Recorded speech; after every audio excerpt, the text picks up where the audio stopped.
皆さん、こんにちは。フィルムカメラ系 VTuber のホブスクラです。今回は二眼レフカメラのプリモフレックス 4A を紹介します。プリモフレックス 4A は東京工学、後のトップコンですね、が製造した二眼レフカメラです。この 4A 型は1954年の発売です。カメラ自体なんですけど、二眼レフカメラとしては本当にオーソドックス、普通なもので、ドイツ製のローライコードの形を踏襲してます。このプリモフレックス 4A ですけど、よく言うと真面目な作り、悪く言うと目立つところがないっていうカメラなんですけど、でもとにかく真面目に作られているので、実用性が本当に十分なカメラです。それじゃあまずは撮影した写真見ていきます。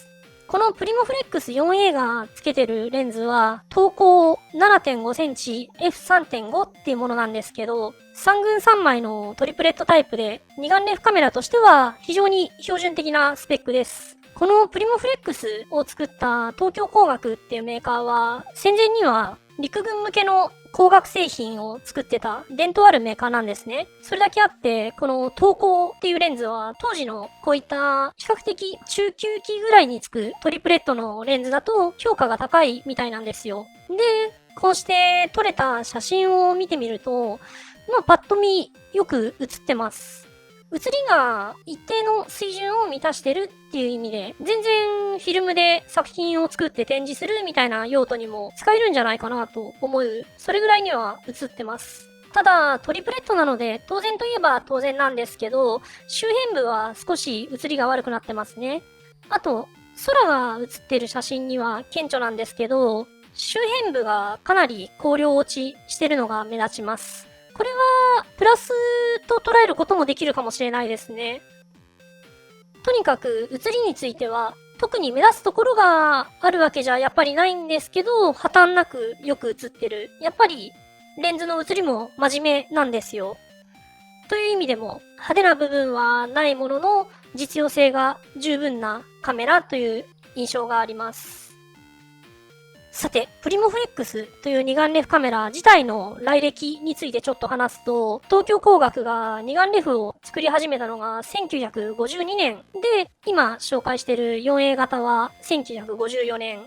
120フィルム、いわゆる普通の中盤のフィルムを使うものが1957年のオートマット L 型というのが最後になりました。で、他に127フィルム、ベストフィルムという小さめのロールフィルムを使うプリモフレックスジュニアというものが1958年に発売されて、東京工学の二眼レフは終わりになりました。で、あと、プリモフレックスっていう名前ですけど、プリモっていうのは代理店を務めた大沢商会というところのブランドの名前です。大沢商会っていうところは1970年代とかに安価な交換レンズを出したりしてて、よくジャンクとかで見かけるブランドですけど、それと同じ大沢商会というところです。他にも自社ブランドのトップコフレックスとか、服部時計店、セイコーというところがローレルフレックスという名前でプリモフレックスと同じものを出したのもあるんですけど、その辺は詳しくは解説欄に参考文献を Web と本と載っけたのでご覧ください。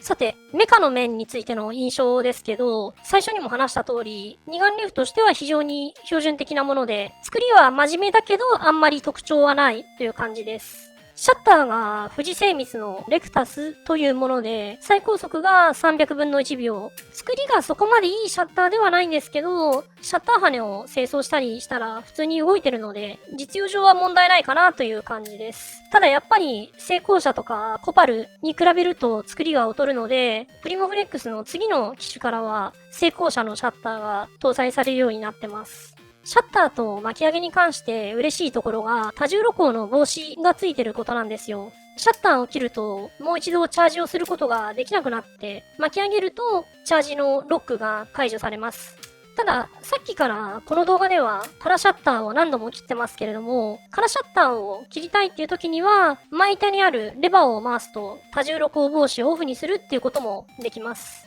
ただちょっとこのチャージレバーが動かなくなるっていうロック、これ知識がないと無理やり力を入れて壊してしまうってことがありそうだなって思いました。それから東京工学の二眼レフの特徴としてピントグラスに投光ブライトっていうフレネルレンズが内蔵されててファインダーが明るくなってます。ただ使ってみた感想としては、あんまり見やすくはなかったです。明るいって言ったら明るい気はするんですけど、ピントの山がちょっと見づらかったかなーっていう感じですね。というわけで、東京工学のプリモフレックスの紹介でした。まあちょっとあんまり褒めてないというか、やっぱり地味なんですよ。でも、使ってるとしっかりした作りで、合成もあって、素材とかも良くて、仕上げも良くて、悪くないんですよね。でも、スペック的に目立つところっていうのがあんまりない。まあ、良くも悪くも派手なところがない、質実剛健なカメラっていう感じなんだと思います。参考に読んだ文章でも、やっぱりどれを読んでも目立つところがないみたいなことが書かれちゃってるんですよね。私もそう思いました。でも、作り自体は東京工学っていうちゃんとしたメーカーの二眼レフなので、もし安く整備済みのものがあるとしたら、他の同じようなローライコードコピーの二眼レフと比較した時にも作りは良いので、実用のための、実際に写真を撮るための二眼レフとしては十分にお勧めできると思います。というわけで、東京工学のプリモフレックス 4A 型の紹介でした。ありがとうございました。オブスクラでした。